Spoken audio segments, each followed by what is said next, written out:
Bonjour à tous, voici l'aperçu du marché où nous analysons les principales nouvelles qui peuvent affecter vos opérations, propos recueillis par investing.com et présentés par Dukascopy TV. Le yen japonais a été plat lors des échanges asiatiques lundi après les données commerciales mitigées qui ont montré une hausse spectaculaire des exportations en parallèle avec une brusque baisse des importations.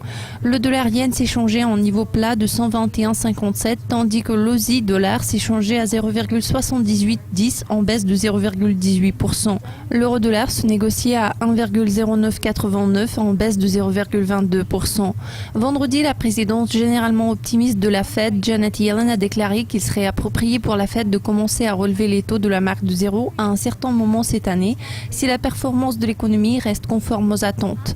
Ce week-end, Reuters a rapporté que la Grèce ne pourrait pas rembourser la dette au FMI le mois prochain à moins qu'un accord avec les créanciers ne soit à temps.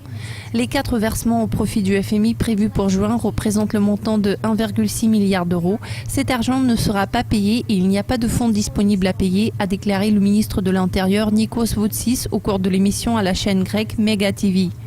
And is not there to be given. Les cours à terme du pétrole brut ont progressé lundi grâce à l'appétit asiatique et la hausse de la demande liée au début de la saison estivale aux États-Unis.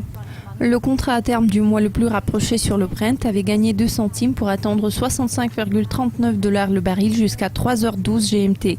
Les prix du brut américain ont progressé de 14 centimes à 59,86 $ le baril.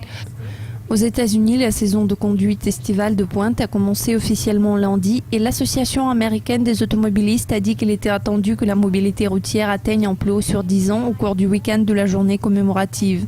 En Libye, qui est un grand exportateur de pétrole, les avions de combat officiels du gouvernement ont attaqué un pétrolier mis à quai à l'extérieur de la ville de Sirte dimanche, blessant 3 personnes et mettant au feu le bateau, selon l'indication des responsables du gouvernement.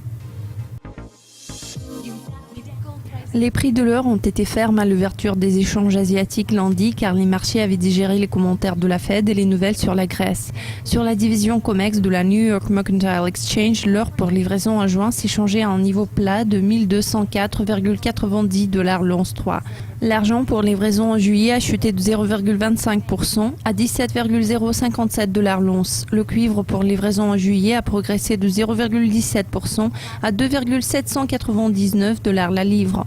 La semaine dernière, les contrats à terme sur l'or ont légèrement progressé vers la fin de la semaine car les investisseurs ont évalué de nouvelles perspectives concernant la hausse des taux par la Fed.